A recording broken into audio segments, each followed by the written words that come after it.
and I will introduce to all of you our guest speaker.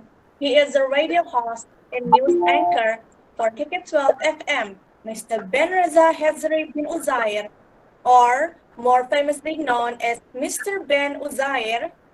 We are so honored to have Mr. Ben as our guest speaker today.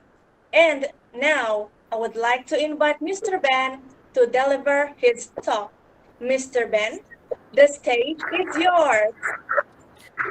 Thank you very much, Maslina. I hope that everyone could hear me. Just give me a thumbs up if you're able to, and just nod. I'm very very appreciative that many of you have turned on your cameras during this pandemic. As Tira has eloquently mentioned, we tend to be in a cocoon. We tend to be stuck in this place called my room at home or my corner. We don't want to get out of it, but we wish we want to just get out of it because we're sitting in there too long. And I feel that this topic today that we're presenting is quite appropriate because as industries reopen, as we are allowed to go to places, visit places, return to schools, hopefully one day that you'll be able to return to your campuses and be amongst your fellow friends, colleagues, and also your professors, most importantly. You'll have to go and live life and meet people. And I think that sometimes during this pandemic, confidence has taken a little bit, people are not too confident anymore.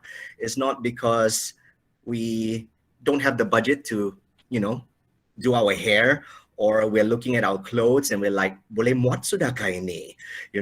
So these are things that affects our confidence. And I'm here to tell you, and I hope that during the next 1 hour or so, my words will be able to empower you to be your best self, to make things happen, as my radio show's title suggests. And it's such an honor to be with each and every one of you here. And my name is Ben. I'm so pleased that I'm able to spend some time with all of you despite my busy schedule. Yes, as the MC has mentioned, I do many things. I'm a radio announcer, I'm an MC, I'm also a content creator on social media. Let's just say that I enjoy what I do, even though I hold a bachelor's degree in business administration. The usual route would be to be stuck in an office to lead a corporate life, but I decided not to do that. Although I don't wish for you to follow my footsteps, because the moment you receive the scroll in your hand, your parents might be wondering, okay, let's hope that all of you will have good jobs in the future. And that's my hope, that as you enter the workforce, as you enter the real world, so to speak, that you will gain confidence, not just in appearance-wise, but also verbally, because chances are the right words that you say will affect your future. You'll never know that how much it will affect your future if you don't speak the right words or express the right words. And I hope that with using Will Smith as a great example for our talk today, that we will garner, gain, and also grasp that confidence. What is it like to be confident? It doesn't matter. Maybe some of you are introverts. I used to be an introvert. I still think I'm an introvert. I'm a very shy person. Maybe some of you are extroverts, and talking and being amongst people is life, basically. And I hope that this talk will be able to inspire each and every one of you, as I mentioned just now, so that you'll be able to be your best self and to make it happen. So here we go. Let's go ahead and share my my presentation slides here. I'm just going to click on entire screen. Share now. By the way, how are you guys? Are we okay? Has the pandemic treated you well? All right, let's see here. I'm just, there we go. All right. Can you see the slides? Maybe Tira will have to turn on her microphone and just say, yes, all I right, can thank you see very it. much. All right, excellent. Tira, I'm going to have you on occasions to just turn on and turn off your mic, just to be with me, so that because when I'm presenting, I'm not able to see you guys because of my screen. Anyways, are you able to see my slides now? Yes. Yes. All right, great, excellent. All right, well, hello everyone. It's a pleasure once again to be with each and to be together with you. I understand that majority of you are from UITM Sabah. In the late 80s, my parents used to run the cafeteria there, actually, the huge hall where we would serve breakfast, lunch, and dinner for all of you who, well, not you guys, obviously, to all the students back then, who live on campus, who board on campus. And one of the joys that I had as a child, and this was this was way before the massive jams that we have in Inanam and also in Mangatal. I would go there after school and sit around and talk to students, and it's one of those things that I enjoy doing. Apart from also helping out with the family business, which is serving food, breakfast, lunch, and dinner at UITM Sabah. I also understand that there are some of you who are joining us from maybe perhaps Sarawak and also from Semenanjung, Malaysia. Thank you so much for spending time with us. It's a rainy day right now in Kota Kinabalu. I hope that perhaps one day that you'll be able to bring some sunshine over to the land below the wind. We love having visitors. Did you know that beginning the 1st of December, you do not require a swab test anymore to come to Sabah? So please come here, enjoy our sites, make sure that you get tested and get vaccinated so that you will have a safe and wonderful vacation. All right. So Will Smith, I must be very honest with you guys. I don't know Will Smith as a eloquent or very as an eloquent public speaker, but one thing that I know that I can share with him is that he's a multi-potentialite. Maybe some of you have notebooks.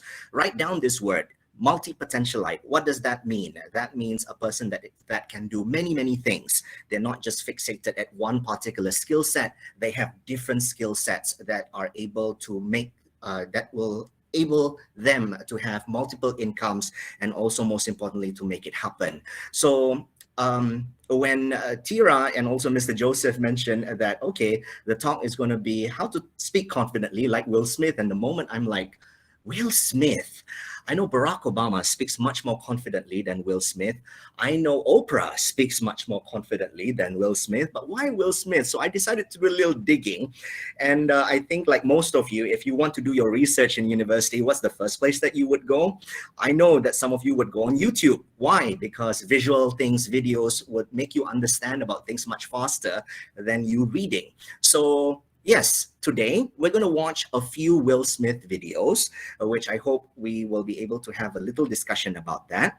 And while you're watching those videos, I hope that you'll be able to analyze his traits and find out, based on what you saw, what makes him an effective speaker. And then later on in the second half of my presentation, I'll be sharing with you tips on how to be confident, how to make things happen. I always believe that public speaking will bring you somewhere in life, especially if you know how to use right words and use right sentences, and also being diplomatic, especially during this period where a lot of people tend to vent and express their anger, frustrations on social media. But we're not going to talk about social media today, but I would like to offer you some tips so that you'll be able to make it happen, maybe perhaps just like me. And these are life lessons that I hope you will be able to be inspired and hopefully take it together with you as you go ahead to graduate and also to launch your career. All right. Early on in your rap career, you write about facing constant criticism, and I love this quote. You say, at Catholic school, no matter how well-spoken or intelligent I was still the black kid in Winfield. No matter how up I was on the latest music or fashion, I was never quite black enough. I became one of the first hip-hop artists who was considered safe enough for white audiences, but with black audiences, I was labeled soft because I wasn't rapping about hardcore gangsters stuff. This racial dynamic is something that has plagued me in various forms throughout my entire life. And I wanted to ask you, how have you navigated what you call this racial dynamic? So the elixir for me has been comedy. Comedy crosses all divides. If you learn how to make people laugh, it's like, it's the sugar for anything else that you want to bring to that person. People are wide open when they're laughing, right? So for me, throughout my career, the bigger the laugh, I realized the less I was the black dude. Right? The bigger the laugh, the less I was the soft dude, right? Laughter trumps everything. Right?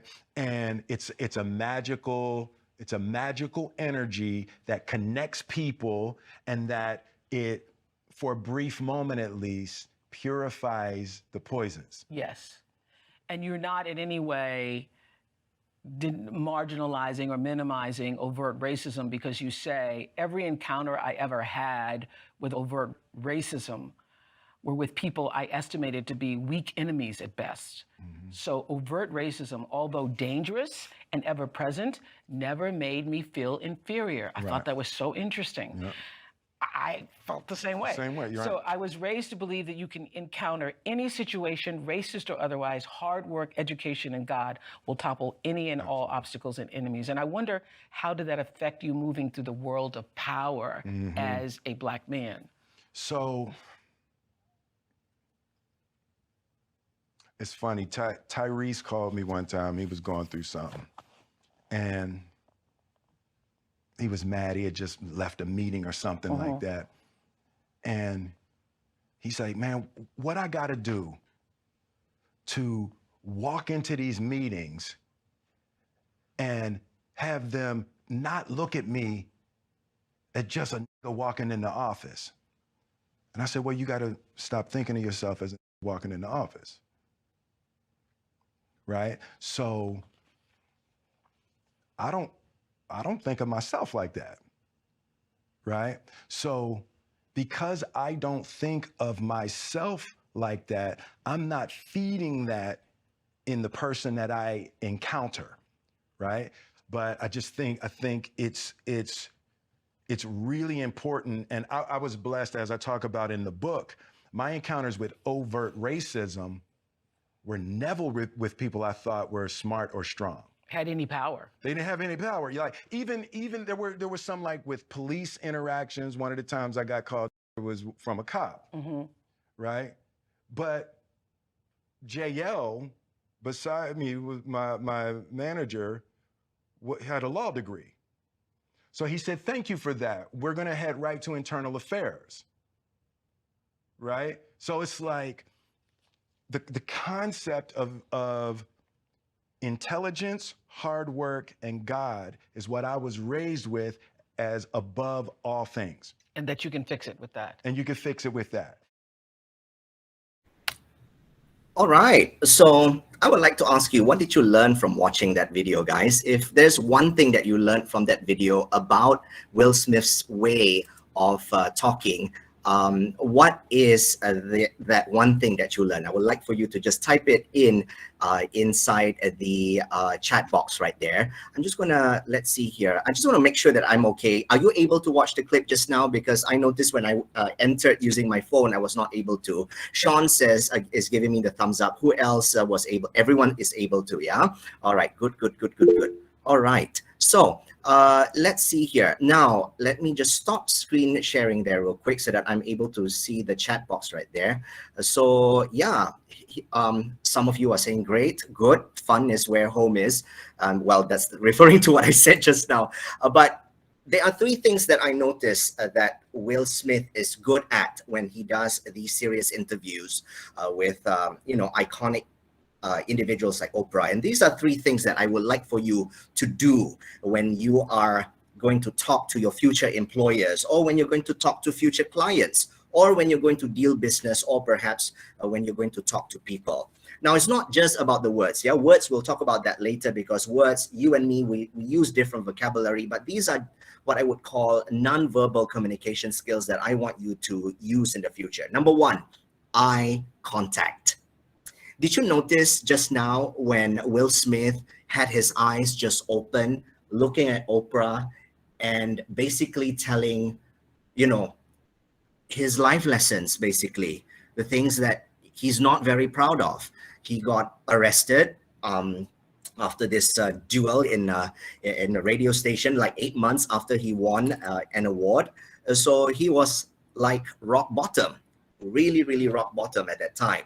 And notice that his eyes were doing this eye contact. He's not shying away. A lot of us Asians, and I don't blame us, because that's part of our culture. When we, when our parents are mad at us, what do? We tend to, look to the ground and bow our head as a sign of respect. But overseas, and especially if you were to enter the business world in the future, when meeting clients, eye contact is not just a sign of respect, but also a sign of confidence. Yes, I love being here with you. Yes, Oprah, I hit rock bottom many years ago. So try that with your friends, try that with your professor, try that with, I don't know, a person that you're going to order from a restaurant or cafe in the future, or a shopkeeper or someone, a stranger even. Try to use eye contact with them. And the moment you experience using that eye contact with someone, trust me, you will feel something really powerful within you. And that you would say, you know what? I'm not scared anymore to talk to people. So eye contact is definitely something that you must use in life. Number two, pauses. Notice when Will Smith was saying these words, "You've got to be kidding me. What is happening?" Sometimes when you use pauses, it accentuates your point. And I like using pauses when I do my presentations, especially when I'm emceeing and also when I am doing my radio talk, which I will tell you much more later on. That's the second one. And the third one is hand gestures. Let me show you, please show me your hands for those of you who are not shy. There we go. So how do we point to the right? Ladies and gentlemen, to the right-hand side of this hall, we would like for you to pay attention, because our guest of honor is just now arriving in the hall. So if you're pointing upwards, then you can use your hands and just point upwards. And then he was just doing this, doing that, doing this, doing this, doing this, Use your hands. Now, I'm not telling you to be animated now. Just use your hands as a way to accentuate and also to stress what you are trying to say, what you are talking about. So those are the three things that I hope that you'll be using throughout your life, especially when you are climbing the career ladder. And who knows, one day that some of you might want to enter the marriage life and may have children. Trust me, using pauses for kids, they work. Jangan kau buat itu. And doing the eye contact. And of course, showing your most stern face will always help. Anyways, let's continue with our presentation here. And are we good? Please show me the thumbs up if you're all right, guys. Awesome, awesome, awesome. Now I have another clip to show you. And this is Will Smith, the storyteller. Now, he did this one fun thing not too long ago, I believe. Let me just do the presentation here. Tira, I need your help here. Are you able to see the screen now? Yes. Yes, all right, good. So let's see this particular clip. Now, I don't know if any of you did skydiving. I've never done skydiving in my entire life. Do I want to do skydiving? I don't know. It might be a major thing. I don't know if it's as scary as getting fired from a job. So this is Will Smith in a 6-minute clip telling the story of how he skydived for the very first time. And I hope that this will be a life lesson too for each and every one of you. Let's take a look.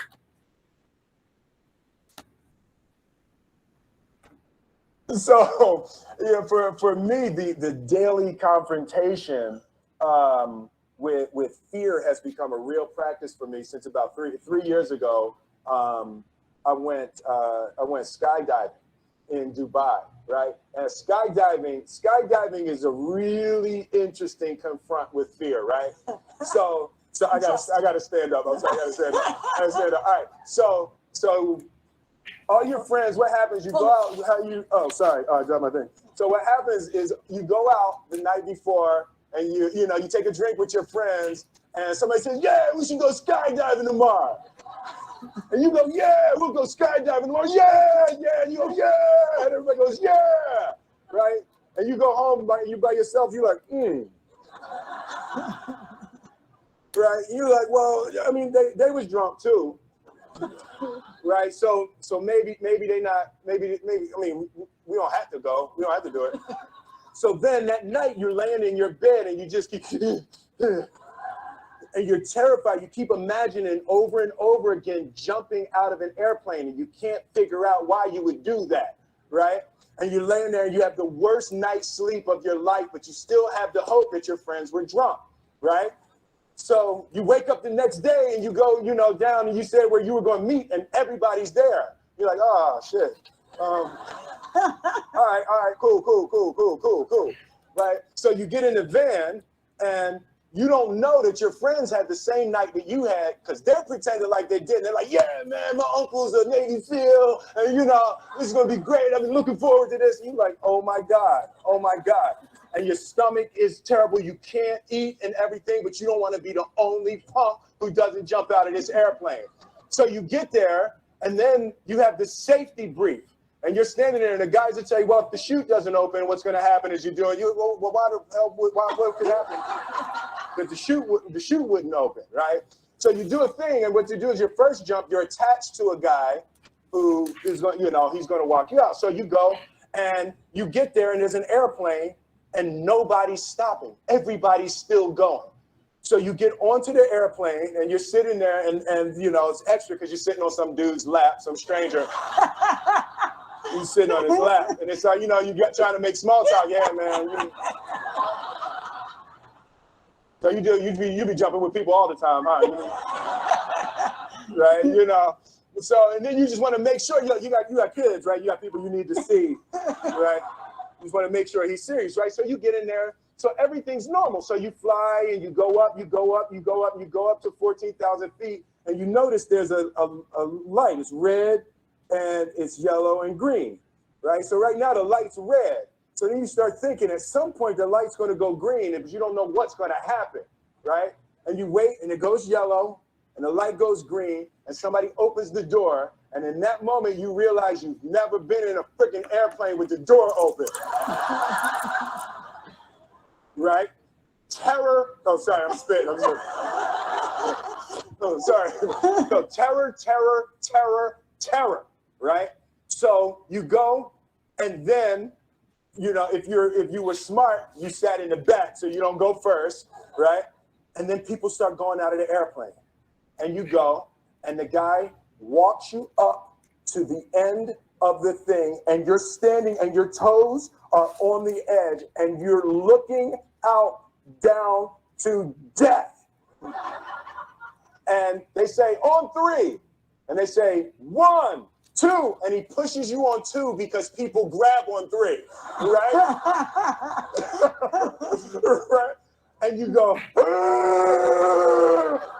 and you fall out of the airplane, and in 1 second, you realize that it's the most blissful experience of your life. You're flying, right? It doesn't feel like falling, right? It's like you actually are kind of held a little bit by the wind, and then you start falling, and there's zero fear. You realize that the point of maximum danger is the point of minimum fear.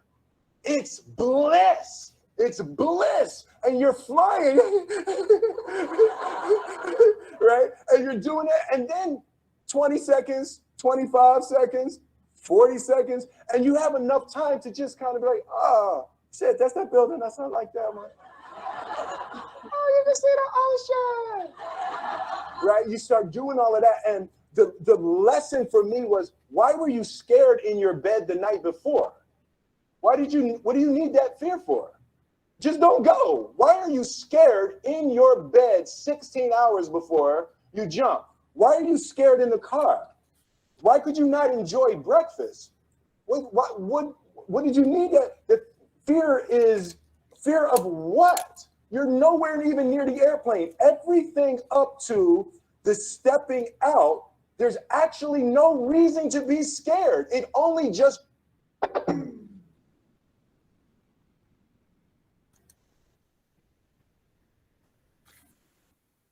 Sorry about that. I'm going to continue on because I think, Tira, are you still there? Yes.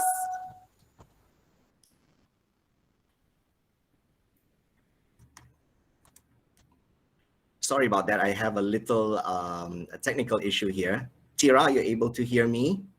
Yes, I can. Yes, okay. I think I need to, my speaker just died, unfortunately. Let me just undo that. So sorry that we, macam terpotong steam pula kan. But it's okay. Let's see here. Tira, I just need you to say hello to me. I just want to make sure that the microphone is working.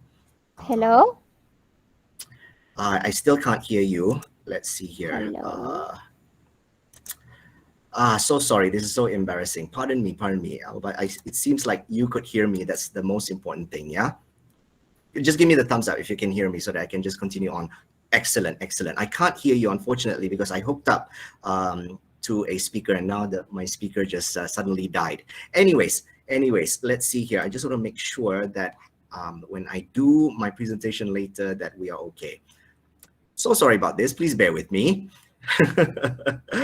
All right.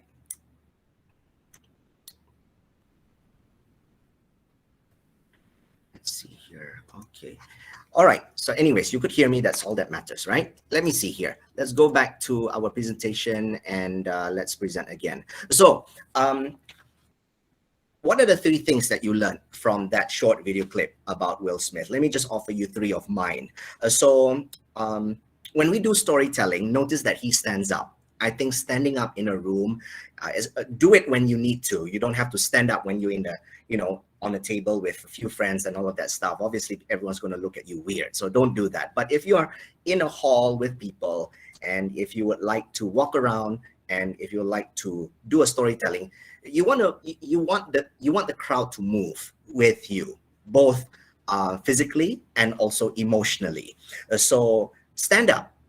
You show your vulnerable self in front of everyone, and you'll be able to get close to each and every one of the audience. That's 1. Number 2, notice that Will Smith, you feel like you're watching Will Smith in a plane. Any one of you felt like when you're watching the clip, you felt like Will Smith is actually on a plane together with you? Did you feel that? Because of the words that he used, because of the gestures that he did, because of the story that he was telling. Did you feel like you were in the plane together with him? Well, let me share with you a secret. If you want to do that, it's because Will Smith used his senses and he described all the senses to you so that you would feel like you are together with him. He made you hear, he made you smell, he made you touch, he made you see things, and he even made you taste something. So when you want to talk confidently and if you want to share confidently a story, make sure that you're able to engage the 5 senses. Trust me, people listen to you and they want to know more and they like that, that interaction together with you. And last but not least, he also used humor. And humor can be a very, shall we say, try to use humor sparingly, because sometimes humor you might not make everybody laugh. And when you use humor, don't use it in the expense of someone else. Never make fun of another person, especially people with disabilities, people with certain body shapes. We don't make fun of people and think that it's funny, and at the expense of other people, because you might think that people would laugh, but at the same time it will hurt someone else. All right. So be careful when you use humor. Humor is great. I love humor. I love that occasional laugh, but make sure it's not at the expense of someone. Here's the sad fact: comedians, that's their bread and butter. They make people laugh, and they make people laugh so much that they tend to use. They tend to use humor at the expense of someone else. Did Will Smith use humor at the expense of someone else? No, he did not. He actually made fun of himself. And sometimes, if you're confident enough to make fun of yourself, then go ahead and use it. And I'll tell you this, while all of you are getting ready to do your hair and making sure that you're looking pretty and handsome today, I don't have to do anything because saya botak. I'm bald. So yeah. So there.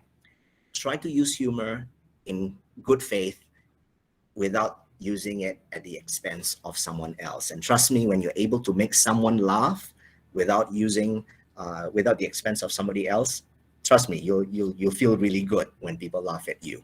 All right. So here we go. Let's go ahead and continue on.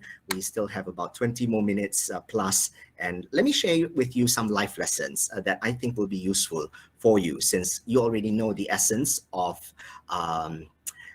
you know the essence of Will Smith. And I think that if I'm able to share a little bit of what I do, that will be able to make this a worthwhile and also a wholesome experience. So here we go. Let's see. Tira, I need your help once again. Are you able to view my screen? Yes, I can. Oh, I forgot. I can't hear you actually. I'm not sure what's happening to my speakers, but we'll get it fixed here. Anyways, these are my thoughts on being a great storyteller on and off stage. And I would like to also share some life lessons with you, sharing a little bit of what I do and also some of the things that I learned throughout my life as a 41-year-old person that I think all of us, God willing, that you will reach in your 40s, and there will be many, many lessons that you will learn. And I hope that me presenting you these life lessons, that you will learn something and anticipate. Sometimes in life, we tend to hit things accidentally and then we learn.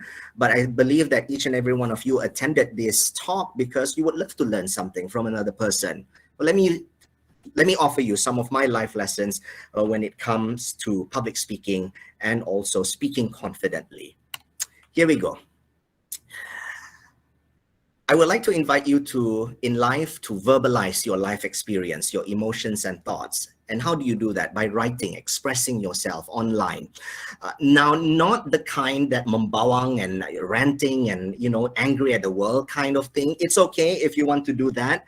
But sometimes I think it's okay for you to express your joys of life. Social media can be a really, really ugly place to be. And I hope that if you have an account on Instagram, TikTok, or Facebook even, I would like for you to once in a while just sit down, take a nice photo and try to describe that photo as if the audience, your audience, is able to join you in that photo together with you. I've been so lucky on social media to write about my travels around the country.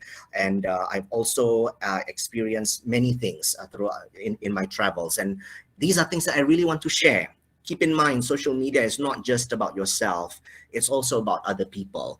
And inviting those people to talk to you, to experience your joy or your victory together with you. I hope that you'll be able to verbalize that, express it, and also write about it. I think that's one of the greatest joys as a human being, especially when you want to master the English language. We need to speak well. We also need to write well as well.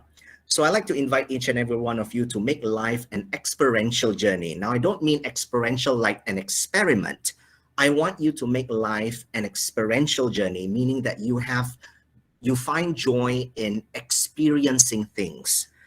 Being late to class, that's an experience. Being the professor being angry at you because you're late to class, that's an experience. You forgetting your assignment when you're supposed to be submitting it at 12 o'clock today and you didn't, that's a mistake, and that's an experience. The moment you hold that scroll in your hand, very soon, I hope, that's an experience. The joy of you getting that phone call and saying, guess what? You got the job. That's an experience. And I want you to take that moment in your life and just say, you know what, this is a moment that I find joy and victory. And when you feel that, I want you to try to verbalize it in words and also in the way you talk also. That's one. The next one, surround yourself with inspiring subjects and that encourage you to do your best and be your best. This will be very true when you go into the real world. There will be people who might like you, will like you, maybe they may like you, or they are huge fans that they would give up everything to be your cyber trooper. So those are the type of people that you want to be with, the ones that will cheer you on, the ones that will always have your back. And I hope that you will find one day that you'll be able to surround yourself with these inspiring individuals. Now, I'm lucky as a person to enjoy what I do. I'm a professional MC, and I am very lucky that I am surrounded by clients, by fans who appreciate the work that I do. Doesn't matter which path that you want to take in life. I really sincerely hope that one day you'll be able to do something that makes you happy and something that creates joy each and every life, each and every time, even in this life. If you don't think you are happy, it's okay. Work on it. And try to just use whatever that you have as your tools. I started with no experience, and I realized that as a person who wants to succeed in this industry, you have to learn the trade. I only have a degree in business, and I don't have a public speaking degree, if there is one, or media communications for that matter. But I think that I'm lucky that I'm able to have people who really wants to help me, cheer me on, encourage me. And I really, really hope that you'll be blessed with family members and also friends who are like that. If you don't feel blessed that way, find them, create opportunities, and continue to make things happen that way. That's number 2. Number 3, now here's one thing that I would like for you to really write down. Yes, guys, you can speak from your heart.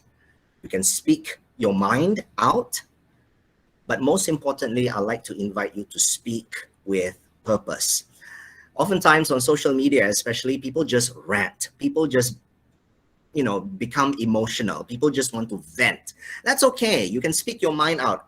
But always remember that the people who are reading and watching your clips on TikToks and stuff like that, the intelligent ones will always ask, what is this in for me? Why is this content useful for me? So keep that in mind. Sometimes when I turn on YouTube or TikTok especially, people will be doing silly things, and I'm like, what is this useful for me? But yes, it's our freedom, right? It's our freedom to talk, it's our freedom to express, but I hope that we use that freedom with purpose. And if we're given a chance to do public speaking, speak with purpose. Jangan jadi tin kosong in Malay. Don't be an empty can that would always, will clang loudly, but at the end of the day, there's nothing inside.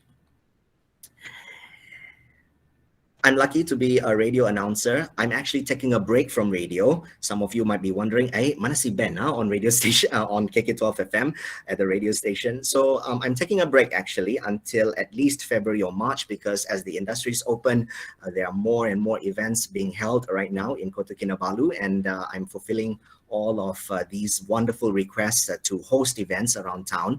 But when I was at the radio station, one of the things that I love doing is to tell informative things. So this is one advice that I like to give to each and every one of you. Yes, we can talk, but tell what you know in an informative and inspiring way that make people want to take action. When was the last time you had a conversation where you're sitting down with friends and having a discussion, or a discussion with professors or anyone that's important in your life, and you're just talking and talking and talking and talking and talking and talking and talking and talking, but once the conversation ends, it just ends? When was the last time you had a conversation where you were talking and talking and talking, and all of a sudden you just want to get out of that chair, out of that conversation, and say, hey, I want to make things happen here. I need to take action. I need to do this. I need to do that. Talking is one thing, but taking action is another. And I hope that when you are able to talk to someone or someone is talking to you, that you know what action to take. Life is a journey that will never stop until we die. And it's up to us, to each and every one of us, to figure out what we want to do in this life. And that's the essence of my show, Make It Happen. I've interviewed Dr. Firdausi Sufyan, a wonderful person. And when I do my interviews on radio station, it's not just about humor and entertainment. I think there's a lot of that already in radio. And I feel that it's important to fill the need to be informative, to inspire people. And I believe that Dr. Firdausi Sufyan is one of those inspiring figures. And you guys are so lucky to have him as a faculty at UITM Sabah. He appears in many radio stations and also on Astro Awani. And when you listen to him talk, he talks with confidence because he knows his stuff. And I hope that one day you would also know your stuff so that you'll be able to share that knowledge with other people. The photo on the bottom right is YD Said Sadiq, who he visited KK several months ago, and I was very lucky and blessed to be able to talk to him at that time. So yes, here we go.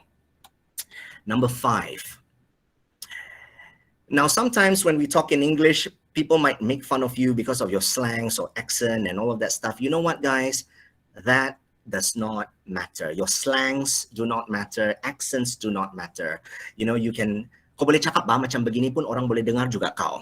Alright? Ataupun kita boleh cakap juga macam ni pasal kita dari Semenanjung Malaysia. Nanti kita datang kat Sabah terus orang kenal yang kita dari KL ke, dari Pahang ke, dari Perlis ke. My mom's from Pahang, so forgive me, I can talk like that, okay? My grandmother would be a very stern person. I remember, my goodness, she'll be like, "So mo bising saja, nanti kelempang kang nanti." Or when I was in the States, I lived in the States for 11 years. I worked in a hotel there, and I lived in Nashville, and people would talk like this. They really talk really slow, and they love Will Smith as well, but hell no, I am not going to have a chance to go to US again, but I will one day. So there you go, just me making fun of myself. So slangs don't matter, guys. Accents don't matter. I live in the States for so long, I don't think I have an American accent. I really, really don't think I emphasize on talking like one either. But what you say does. The words that you express, the words that you say. And as you embark in this wonderful journey called life, I hope that you'll be able to embrace cultures, meet different people. Doesn't matter. Sabah alone, 30 different cultures that we have over here. Did you know? If you were to fly to Tawa or Sandakan, or take a drive down to Beaufort or Spitang, or go north to Kudat or Tuaran, chances are you'll be in a different place and you'll be experiencing different things from in KK. Maybe some of you are from different districts too. And when you come to KK, it's a totally different place. Maybe some of you are from Semenanjung, Malaysia, and might have not visited Sabah before. I hope you'll take that leap, just like Will Smith, and you'll be able to experience what cultures, how the other side of Malaysia is like. Embrace cultures. That's my something that I really, really would like for each and every one of you to do. All right, next. We're almost done here. Find public speaking icons on TV or in real person. One of my favorite movies, which I hope that you will watch, is The King's Speech. I also love My Fair Lady. Any one of you who are interested in retro movies with Audrey Hepburn and the likes of her, My Fair Lady is a great movie if you would like to learn much more about public speaking. The King's Speech as well if you love history. I love The Crown as well. Any Netflix fans out there, I hope that you'll be hooked into The Crown. If you're a fan of The Crown, kita gang for sure. I survived COVID-19 actually, and one of the joys of me having COVID-19 is 2 weeks of bliss watching Downton Abbey, and I loved every season of it because it's not just the way people talk, the wit, and also the characters that are in Downton Abbey. And by the way, it's on Netflix. If any of you are Netflix subscribers, go ahead and watch it. So yeah. It's fine if you have an icon. It's fine if you have a hero. It's fine if you really, really, really love someone out there. I invite you to never imitate them. Emulate their good characters. All right. Do breathing exercises. That has helped me with my confidence in public speaking. Always know when to pause. Always know when to take a break. I love working out as well. No, I don't feel I'm a musclehead or anything like that, but I do love the joy of working out. Why? It's because you know, it's a challenge when you want to carry weights in the gym, and also you want to also challenge yourself to be your best self. And by breaking PRs means public record or anything like that, your personal record, that is. So do breathing exercises, and it maximizes the amount of energy that flows to the lungs and also your brain. Anyways, let's do this exercise together. I would like for you to just sit still, sit up, and inhale. Breathe in and exhale. Again, one more time. Breathe in and exhale. And I want you to do that for 5 minutes one day. And trust me, you'll feel much, much better. And you feel like you want to talk to the whole world. And the next time you have the chance to talk to someone, I want you to acknowledge these 3 things, because maybe some of you might be scared when it comes to public speaking. So I want you to know and acknowledge these 3 audience truths. Before speaking, any engagements, or maybe you might have a chance to talk to someone, you just have to tell yourself these 3 things. Number 1, the audience believes that you are the expert. Why do they want to sit down with you and talk to you or listen to you? Is because they believe that you are the expert. And when you think like that, instead of saying, oh my gosh, everyone wants to eat me right now, I don't know what to do, I'm not sure if I'm able to say my words. But the moment when you say, you know what, everyone is here because they think that I'm the expert and I have something to say. Don't you think that if you twist that around, your confidence level will immediately go up? Do that the next time you're invited to speak on stage. They want me to succeed. Yes, all of you right now, I know deep in your hearts, you want me to succeed when I do my presentation. And I, for one thing, would want you to succeed if I am in your audience the day that you are on stage one day. So keep that in mind. And last but not least, they don't know what I'm going to say, because you want to surprise your guest. You want to make sure that your guest is in for something special that they will remember for a long, long time. So yeah, there we go. And there is a reason why you're here on the lectern with a microphone in front, and that I hope one day you'll be able to do it with confidence and also do it with dignity, because what you have to say is a gift. And I hope that one day you'll be able to inspire a crowd and also inspire people around you so that they can make things happen as well. So before I end my presentation today, I'd like to take questions from each and every one of you.